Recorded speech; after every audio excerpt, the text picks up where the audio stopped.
Ladies and gentlemen, welcome to The Scope.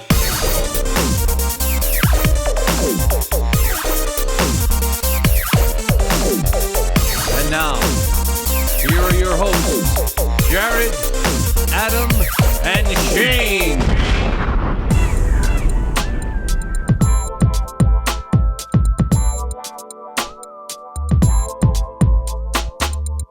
Hey everybody, episode 233 of The Scope. We are back 3 weeks in a row. Adam, Jared, Shane here. Yep. Got some mics, they're hot, as are we. Let's get to it. I need to know about that. Super hot. Timely. It's That very, game. very timely. Jared's only been playing that the last couple weeks. Hot. Guess what, everybody? For a long time, I have wanted to do a sort of a pop-up show, if you will. A scope show that we don't really know all of the elements that are going to go into it. It's difficult to do that, however, because everyone knows this show takes a lot of planning. It takes a lot of organization. It takes a lot of brain power. I think our effort shows. It does show it, and it shows in our viewership, in our listenership. Unless we're reviewing Captain America, no one cares, right, Jared? That's pretty much true. That is pretty much Here's true. how we do it. Every day, every week at least, let's review a highly anticipated movie about 3 weeks before it's released. That's all we have to do, No huh? problem. Well, we should have done it with joy, because imagine if we would have done it with joy. Have you considered just making fake reviews for movies that we don't get? Seems like a tickets lot of to? effort. Okay. That would be kind of funny. Just lie? We should lie on one, Jared. We should post a fake. Write that down. Now that's the only good idea Adam's ever had on this show. Record fake movie reviews. Just see what the do comments this. are. Yeah. It's not hard to go out in the car and just record something. No, we get like a real studio for this. We keep the car reviews the real ones. Get like a green screen. I like that. Thanks. So this is what we're going to It's a do. good thing nobody listens to the actual episodes. Right back to the pop-up show. Yeah. So I decided in my brilliance that I was going to create an instant show for us all to participate in.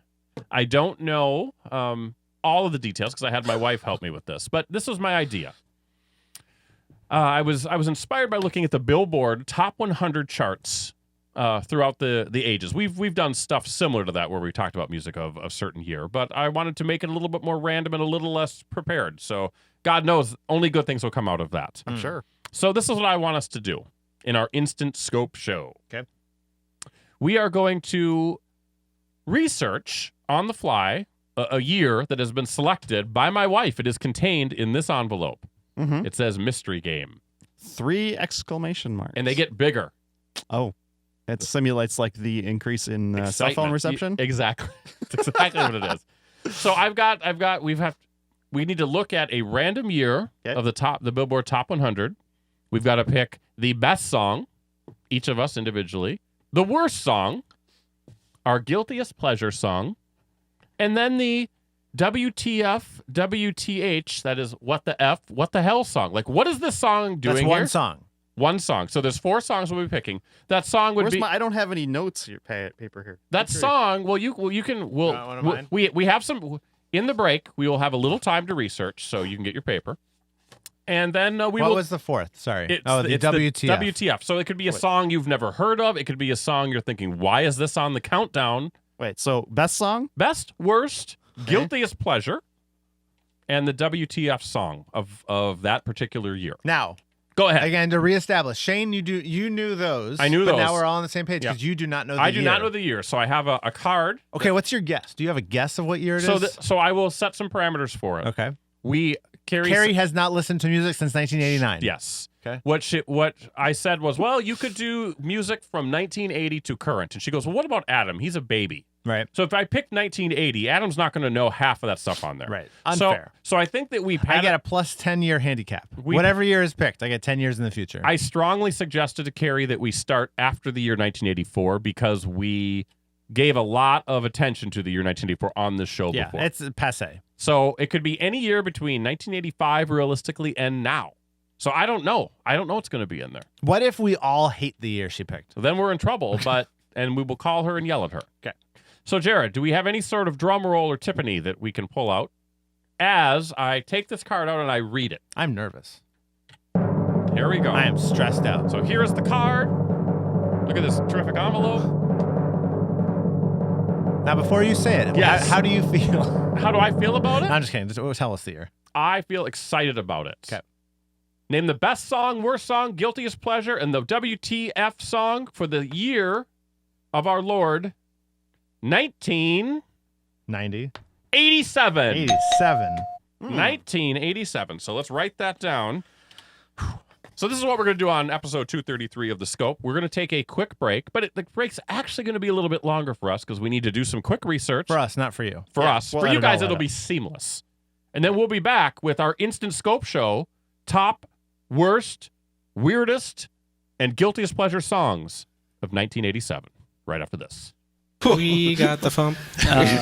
Give up the fump. Ladies and gentlemen, comedy fans of all ages, Fump Fest is back. Featuring performances by 2D6, Carrie Dalby, Tim Cavanaugh, TiVo Spice, Dynamite, The Gothsicles, The Library Bards, Mega Thruster, Rob Paravonian, Sea Monkey, Zach Shornick and the Pathetic Men, Tom Smith, and Worm Quartet. And this year's guest of honor, Paul and Storm. George R.R. Martin, please write and write faster. Please give us boiled leather and sigils and steel. Fump Fest is taking place August 26th through 28th at the Elk Grove Holiday Inn in Chicago, Illinois. Tickets for the weekend are just $50. Join us for live concerts, panels, even more dumb parody ideas, demented karaoke, and the death of Sea Monkey. Please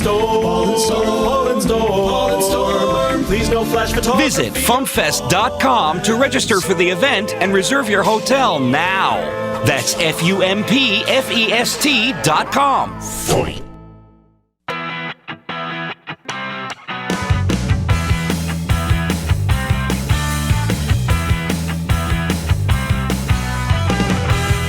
Hey, everybody, we are back. What took us 10 minutes took you 2 minutes. It's the first ever Scope Instant Show. This is what we're doing. We're picking the best, the worst, the WTF/WTH, and guiltiest pleasure songs from a random year selected by my wife. That year is 1987. Adam was 7 years old. Jared and I were both in double digits. We looked through, and what we did is we looked through the Billboard Top 100 hits, Top 100 hot songs of that year, and then we all made our... I thought it was top 100 hot sauces. Top 100 hot sauces. So it's going to be Insanity Sauce at number 26. Diablo. Smack Your Mama at 3. Smack Yo Mama. Smack Yo Mammy. Guess what, guys? Rooster Cock. Number Let one. me write that down. Number one with the bullet. every year. So we're gonna save the best song of the year for last. Okay. So let's In Our opinion. best. And it's Our not the best. number one song, but our pick for best song from that list. yes. Okay. So let's start with Let's labor over these rules a few more times. the worst. let's pick the worst song. 'Kay. Of 1987. And I want to start this off with Adam because Adam is young. He only remembers 3 songs from this year. Yeah. Adam, Yeah. tell us your worst song. Give us a little background, and Sure. we'll move on to the next person. Going through that list, you two were in ecstasy. You guys were just like, this song. and Oh, I this didn't song. even look Ha. at you two. Damn it. Yeah. Yes. No, he that. meant you two as in the two of us. There's but you two right there. but yes, No. there was Some a of their lot. best songs. There was a Yes, lot of you these two in two there are- as well. Right. We talk about exactly. 1984, 1983 being the best years for 80s music, but this list shows that there's a lot of good stuff even by 1987. But also, this list is hella 80s music. oh, yes. Yes. So A lot of genres going on yeah, here. yeah. My pick is this is the Billboard Top 100's number 32 song. This is 32, looking my at the pick list. for worst song. Worst song. Cutting Cruise. Wow. Died in Your Arms. Parentheses tonight. Oh, there's a lot worse songs than this, buddy. I hate it. What is it about this song that how it starts sort of the angst and anxiety that the song I feel happened? like it's overuse in movies or TV shows or Was this song used in Grand Theft Auto? Oh, here it is. Since Just talk over it. It's fine. okay. Yeah. People know what it is. Yep. I don't know. It seems overwrought. I don't know. It feels very 80s to me. It has a terrible video too. It's got those keyboards going. Yeah. Yeah, that There it is. He hates it. sounds like a phantom. This was like classic high school dance I music. love this song. I still love this song. I believe the two of you. I first heard it when I was. He I was- believes us. I was probably 8 when I first heard this Yeah. song, or saw it on MTV. yeah, it probably did not resonate with you. No, and it was The played. opposite of resonation. It was played a lot. Wow. Well, that is, Hey, it's my pick. I'm not bemoaning. as you we guys said, this is a liking it. personal type of pick. Yeah. It's no fun if we're academic about it. Also, the beginning of it, the only redeemable part. Once the chorus is at least memorable. Yeah. Like this part, the song this has is pretty standard 80s soft Yes. rock verse stuff. Yeah. I wouldn't call it the worst song of the list, though. Well, when I do Here's have that chorus one more time. Jared, when we have a rock band party and we invite Adam over for it, we will sing this song You're to speaking him. hypothetical because that would never happen, I'll right? sing it. I'll sing it. Nice. All right. All right. So, Jared, let's move on. Good pick, Adam. Good Thanks. way to start it off. Thanks. Okay. Jared, do you want to go next? Or would you I like can go next. Okay, feel free. So I picked a song by an artist who probably not at this time, but maybe a few years earlier, well, maybe at this time, graced my bedroom wall. I am talking about Samantha Fox. Oh, that's a good pick. And the song is "Touch Me, I Want Your Body." It made it to number 44 on the chart. Samantha Fox, known for doing naked pinups in Yes. British tabloid newspapers. Nothing subtle about this one. She had another single too, I think, after this maybe, but this was probably her big hit. Was it a cover? Maybe. Or maybe you're thinking Tiffany. What number was this? This hit number 44 on the Nice. chart. And I don't know if I ever owned her music. I'm pretty sure I just heard it on the radio. Or I might have a cassette single here and there of that. But it's empirically a terrible song. Yet people liked it enough. Yeah, this is a rough one. She does not have a good singing voice. No. She's I one mean, of those manufactured pop stars who is trading on her physical presence more than anything else. Yeah, very, very rough business. Didn't really have much of a career in music after this. I think she pops up on like British reality type shows like Celebrity Big Brother or stuff like that. Help, I'm trapped on this island, or get me off this, stuff like that Yeah. you would find over there. I think she's has a bit more notoriety on the other side of the pond. The other song that I'm thinking of is Naughty Girls Need Love Too. She had a lot of parentheticals in her titles. People love parentheticals in this day and age, Jared. It's not a good song. No. I mean, it's you can enjoy it if you enjoy the era, but it's not a great song. So All right. Well, I'm going to step in now. Okay. I dislike this artist universally, this artist/group. I fight with this artist with my wife because she likes this artist. I am talking about Lisa and Cult Jam. They had 2 hits in the 80s, and especially this particular year. They had a number 17 song called Head to Toe, which I dislike. But I noticed as I was perusing the list, the number 31 song called Lost in Emotion hits my really, really, really, there's like a tick that goes in me. Her singing voice, it sounds like she's out of key and like she can't hit the right notes the entire time. It just is terrible. I mean, I don't like it. I liked this song. I never liked it. I've never once heard this song. Yeah, I mean, it's got a catchy beat, but when she actually gets in to start singing, it just seems like she's way out of her depth, Jared. It's not great. It's not great. It's not great. Jared quickly backing down. Yeah. No, I wouldn't No. call it the worst, but No. it's not great. It's You- cheesy pop music. To me, It has its own charm. yeah, to me, it's rough business. There's no doubt about it. Either one of these songs could have taken that spot for me. And like I said, my wife and I have fought about this band. She gets angry at me that Did I you would pick the number 17 song first, and then as you yeah, kept so I'm like, scrolling? oh wait, there's more? She had 2 top 40 hits that year. Oh my God. Turn this off, Jared. All There right. are a lot of other candidates here for worst song of the year. Yeah. I mean, I'm looking at it, it's just frighteningly bad. There's a number of songs that we sort of talked about this off air. You could pick a number of songs that I didn't know what they were. Yes. And I pulled up a Yeah. couple on Spotify. I'm like, oh, that's terrible, Yeah. but I don't really have any connection to that song. So Yeah. we sort of said, make sure you have sort of a Yeah. personal connection to it as much as you can. Yeah. There's some slow groove R&B stuff in here that sounds a lot like a lot of hits of the time that maybe Yeah. aren't the worst, but they're certainly not the most notable.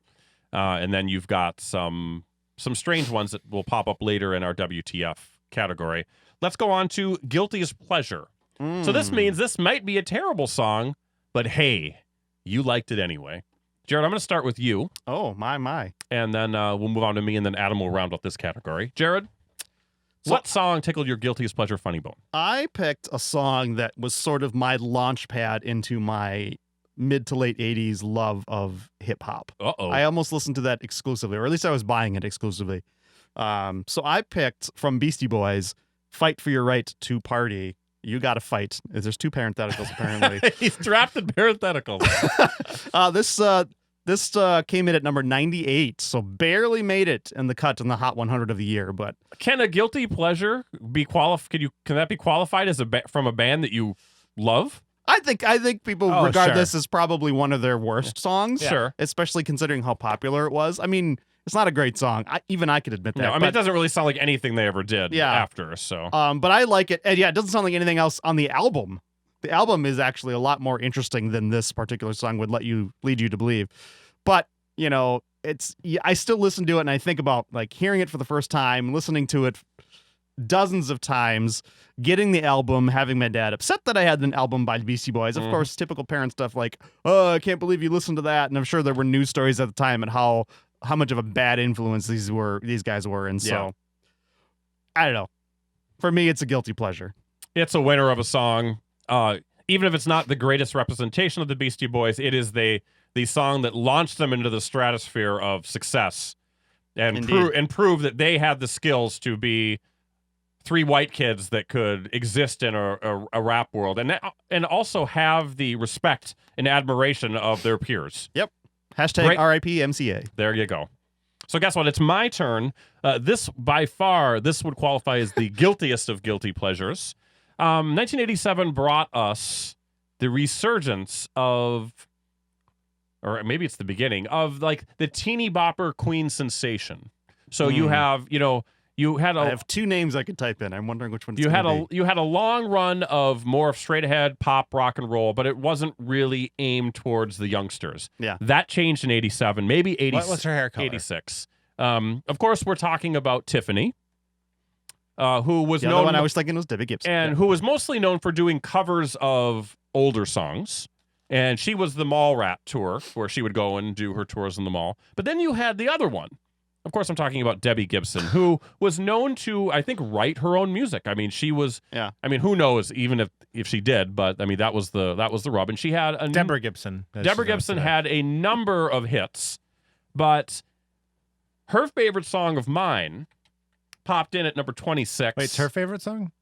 My favorite song of hers, "Flip It," as Willy Wonka would say, would be "Only in My Dreams." This song, a little bit more straight ahead pop. It's fun. so seamless when you give me a little bit of time to search. I'm doing that on purpose, Jared. I'm setting you up. This song, not necessarily a great song, but it just reminds me of happy days growing up, and of her music, of her pop music. I think this one resonates the most. How old were you guys in 1987? I would have 12 or 13. 14 turning 15 in the fall. Yep. Okay. Yes. And this song, for the record, Wait. has 13 turning 14 in the fall. Has Math is hard. a great hook, by the way. The chorus is great. It's sort of big, and it masks a little bit of her high-pitched, nasally voice. So there you go. Yeah. Jared knows it. Deborah Gibson. We got to wait till we get to the hook. Come on. Yes. Here it comes. Here it comes, Adam. Buckle up, I'm buddy. excited. This song reminds me of having crushes on girls in junior high and them not having crushes on me. This song reminds me of How I Met Your Mother. Yes, it does. Robin Sparkles. So there we go. Debbie Gibson, my guiltiest pleasure, at number 26 on the Billboard Hot Hit Singles of 1987. Adam, you're wrapping up this category with what? I'm going with a song that I think I still find this somehow inspirational. I don't really know why. It's definitely not a good song. It's from the band that the purveyors of the worst rock and roll song of all time. Mm-hmm. This is so number 5. It came in on this one. It's Starship. Oh my! Their classic. Nothing's gonna stop us now. I don't really know. Like, as I was looking through it, I was like, I don't really have that many guilty pleasures on this song. I feel like this must have been in a movie or It something. was a Mannequin, It wasn't was it? the breakout hit of Mannequin. It might have even been nominated for an Oscar. Okay. But yeah, I don't know. It like has a good drive. It does. Once it gets going, and I don't know. I don't feel bad about it, so it's not really guilty. But Starship could compose some pretty solid pop hits of the time. They Yeah. were very of the time and Oh, of yeah. the sound. Interesting that like Grace Slick hated this stuff, and Yeah. she was sort of forced into it. Yet it was one of their most commercially successful periods of the time. Yeah.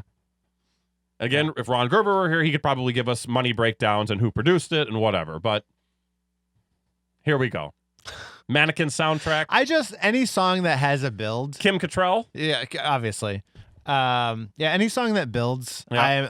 I'm a sucker for. They know what they're like doing. one of the reasons I don't like the Beatles is I feel like it's all build and no Yeah. payoff. But like this song, it hits a crescendo right here. And now all the songs nowadays, they hit that chorus in the first 5 seconds, Right. first 10 seconds to really get you hooked in on the song. Right. Which I don't like. There's no anticipation. Exactly. So there we go. Starship. It's like cover up a little bit song. Tease me. Nothing's going to stop us now. What was the position on this one, Adam? Number 5. Number 5, Jared. One of the top 5 hits of the year. That might be our highest ranking song I think it of, was of so far. the entire game. Yep. So guess what, guys? We're to the WTF, WTH. What the F? What the hell? What is this song doing on the countdown? And I've got one, Jared. Yeah. I've got a good one. Okay. This guy has had a lot of success in the 80s. I don't really understand it. I mean, he is a saxophone player with possibly the worst hair you've ever seen. You might have seen Fred Armisen sort of mock him on What Up With That as a saxophone player. You might have seen him in Color Me Bad as one of the band members. He looks just like one of the guys in Color Me Bad. Of course, I'm talking about Jared. Kenny G. Me? You're talking about me? I'm talking about you. I'm talking about Kenny Now, G. you should specify it's an alto saxophone, not an. It's not one of an- those weird long Yeah. saxophones. the clarinet-looking saxophone. And Kenny G had crossover jazz success in 1987 with the song Songbird. Not his only year with a top 100 hit either. This Very guy strange. was doing it. I don't get it. And It wasn't one of the top 5 picks here. I got to find it. Here we go. much to the Off the essential Kenny G. much to the happiness of housewives everywhere, this song was probably featured on many jazz compilation cassette and album things you could buy through Time Life.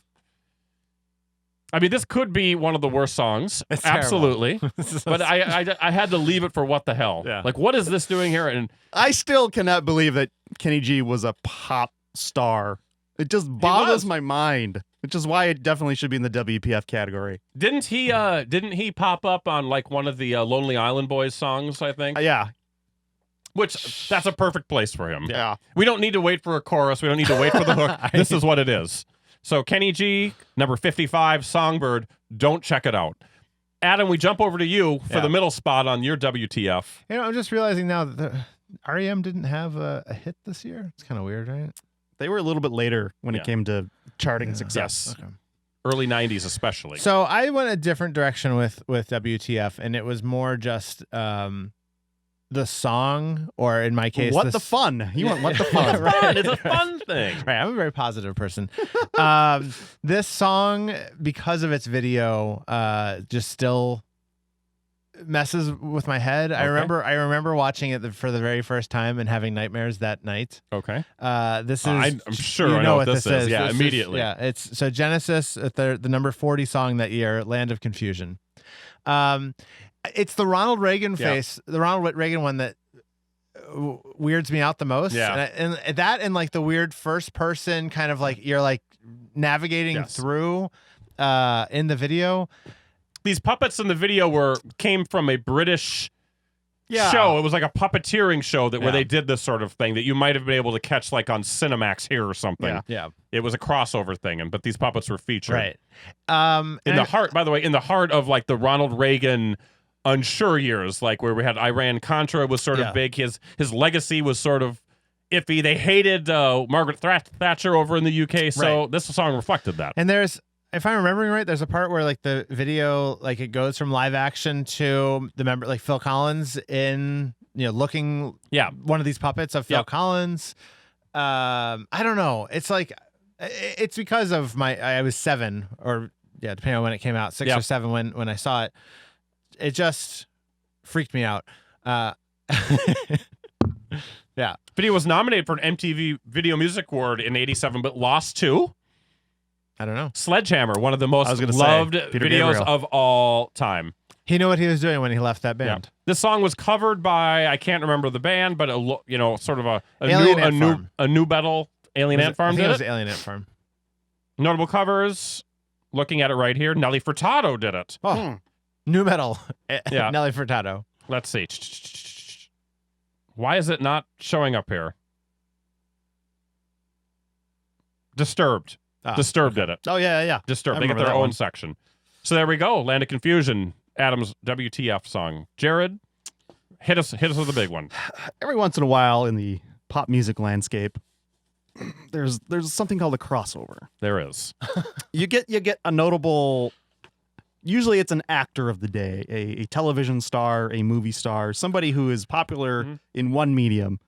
And they've got to go somewhere else. They've got musical aspirations, and they think that they can, they can put out an album, and people will love it just as much as they love them on say a moonlighting. Say a moonlighting. And of course, 1987, it was Bruce Willis's turn Yep. for this. Occasionally, these songs chart, and this one charted. This is "Respect Yourself" by Bruce Willis. Not the good Respect Yourself. How far did this chart, Jared? This was number 89 on the Hot 100, so it just didn't go licking super the bottom. far. Licking the bottom, if you will. But it's Bruce Willis with pop music success. I just, Yeah. how does this stuff happen? Thing about Bruce Willis, he loved his harmonica, and he liked to wear like a T-shirt. Yeah. I mean, he thought like, what's the movie? Is it Hudson Hawk? Hudson Hawk. He is singing and playing his own instruments in that movie. So I mean, listen to this. he knew what he was doing. The arrangement's terrible. Yeah. It's so 80s. It's ridiculous. Yeah, it's crazy. Don Johnson also did it Yep. with Heartbeat. I mean, fresh off of the Miami Vice. So this is not unprecedented. No, it happens. It doesn't happen anymore. Like, I feel like it goes the other way. Jennifer Lopez and stuff like that. guess. Sure. But I mean, this could be on the worst songs list, too. Oh, Yeah. easily. There's a lot of bad stuff on there. Is there a hook in this at all? There it is. Nah. Yeah. He should respect himself I by was trying not to doing remember this the song. year that Eddie Murphy's musical Yeah, album Party came All out. the Time. 85. Yeah. At least He those had a were couple kind of hits. funny. Yeah. And he did a song later, too. Yeah, he had Was it a Mike an MJ? 89 and a 92. Yeah. So there we go. Bruce Willis, respect yourself, not respecting his audience with that drip. Ugh. Moonlighting Terrible probably song. canceled shortly after that. But he did go on to success on a little movie you might remember called Die Hard, Jared. Is Look- that look who's talking. Is that He was that means- I don't remember that one. He means Is that, look who's talking. was that Who's about Talking. batteries? It was about All right. that. Guess what, guys? We've come to the best song as selected by us. We're going to start with Adam because I'm fascinated what the youngster's going to pick on this. Yeah. Talk us through your process and then get to the My best song. process was I was looking through it and I recognized, I know, let's say, a third of them Sure. immediately. But those are basically all U2 songs, who I don't like. And then I was kind of like iffy on a lot of them. Like, it kind So of you went seems right back to familiar. Cutting Crew. Yeah. Cutting Crew has a great song at the bottom of the list, by the way. And I started thinking, I was like, I really don't like even the songs I recognize. I was like, I don't really like them because again, the 80s has a sound that just does not resonate with me. Sure. Since you didn't grow up with it, I you guess sort of I it sort don't of know. doesn't feel like something that I exists. feel like late 80s hair metal I like more than like the synthy. That's because you were just coming into your own in terms of Sure. understanding what music was. Sure. I feel the same way about So- late 70s But don't you think stuff. that's sort of foretold the current era of synth pop that we're going through? 100%. Yeah. Yes. It just And better I done these love days. that stuff. And I recognize that, just like I liked Nirvana and the Pixies, I guess there were definite, through lines Sure. in the 80s. Well, for those. Nirvana loved Guns N' Roses. Yeah. I mean, that was one of the bands they listened to. But there's so. something I connect with, even in modern indie pop type music that I recognize this is very similar to this shit song that I hate from 1986. Totally understandable. So where does that get us, Adam? That gets us to me picking what was Jared's guilty pleasure song. Oh. Which I agree with what Jared said. Fight for Your Right to Party with multiple I'm not playing it again. parentheticals. Yeah, it's fine. Not a great song, but I remember being in elementary school. Me and all of my friends loving that song. Sure. And Like skipped ahead a little bit. yeah, just playing it all the time. Like I think on that album, I think License to Ill, I don't think I liked any of the songs on that album other than this one. What? For a long time. Okay. Like now, yeah, this is by far the worst song on the album. Yeah. I still put it above every U2 song from 1987. It was just, I don't know. I just loved it. And Okay. and it's not even like the first song, right? It's like number 7 or 8. Yeah. So like it involved a lot of like It's- complicated like rewinding It's like of the tape. it's the last song in the first half. Yeah. But I got real good at like remembering when to hit play after rewinding for, exactly 30 seconds or something. And I don't know, it just informed so much of what I got into afterwards and it was on the radio. It was on whatever one of the local throwback hip hop stations is. And I was like, yeah, still listenable. Yeah. I mean, it's no Warren G. Regulate, but Sure. it's up there in Fair terms of enough. best hip hop songs of all time. I think you have to put this song in a pedestal in terms of what it did for rap music, what it did for rock and roll music, what it did for alternative music. What it did for me. It was a game changer, Jared. I agree. Period. So, Jared, So many makeout sessions as a 7-year-old to that song. it's your turn, Jared.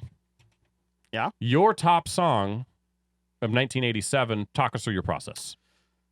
So for me, I had a hard time because there's so many good songs on here as far as I'm concerned Mm-hmm. that I could pick as favorites, but I had to go and I had to pick one that is sort of on an all-time favorite list for me. Okay. It just happens to have charted in 1987 as well. And I'm I'm talking excited. about the number 15 song from a band that Adam hates.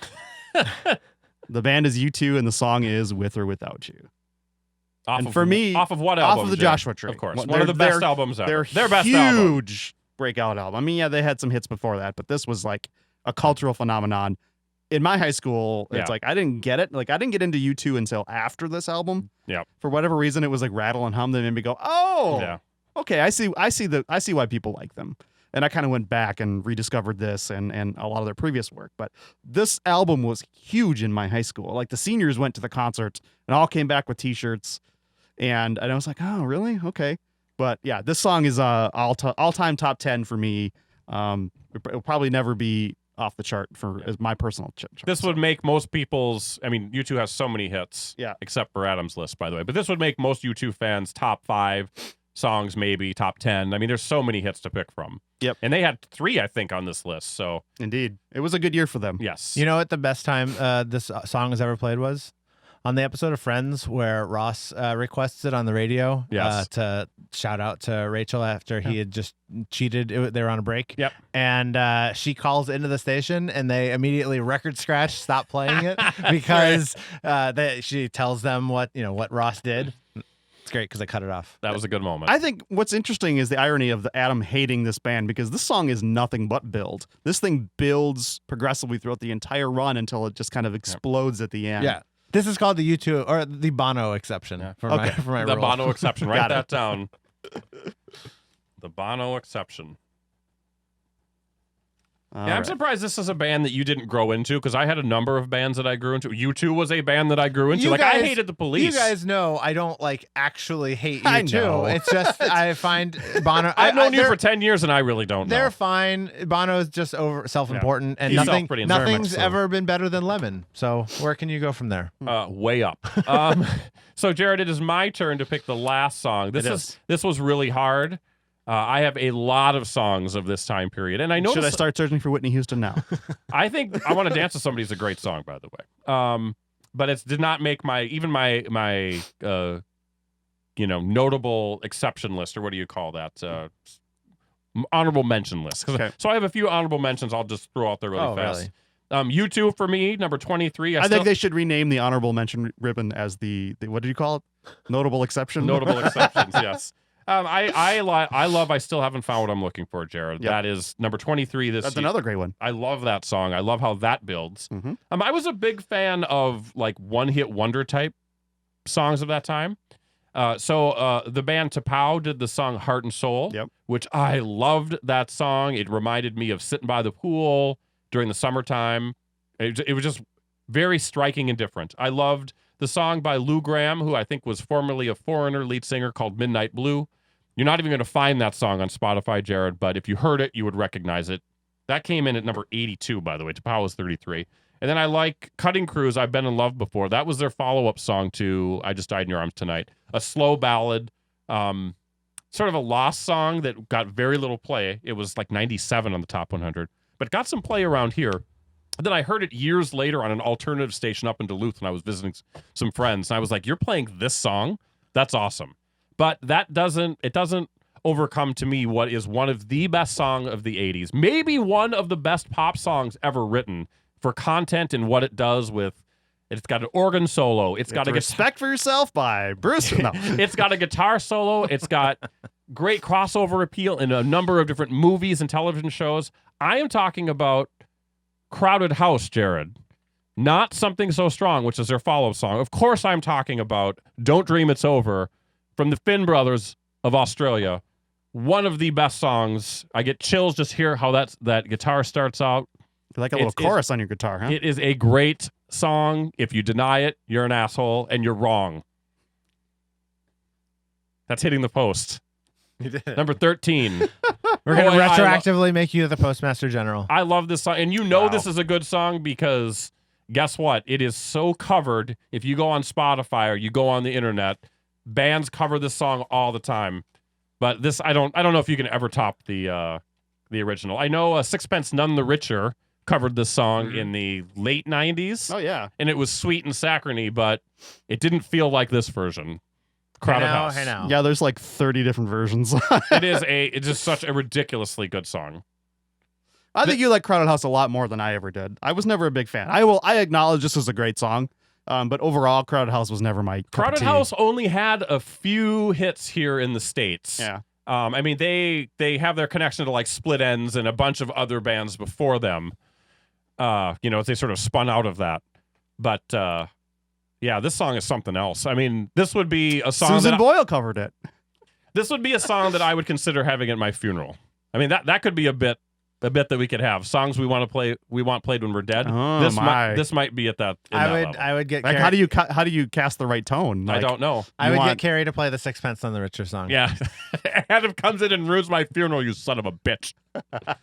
All right, so there you go, guys. Instant game show. It's over. We've covered it. I think this is a winner. Yeah. I think we've got it figured out. Let's run it into the ground. Let's just run it into the ground like we do everything else. So let's take do we take a break, Jared, or do we swing right into coming soon? We'll take a quick break. Yeah. Okay, let's do that.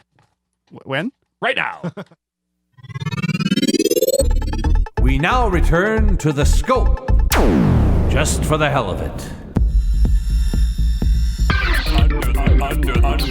Under the scope. Okay, Adam, here is the situation. We need to haul ass. All right. Music. We've got... Too bad. All right, we've got songs from Eric Clapton. Or albums. Ariana Grande. Ariana Grande. Ariana Huffington. Boys Noise. And try to capitalize off that Prince death stuff. Bob Dylan, new album coming out from Mr. Robert Zimmerman. Something like that, right? Yeah, Zimmerman. Yep. Movies, we've got the Angry Birds movie.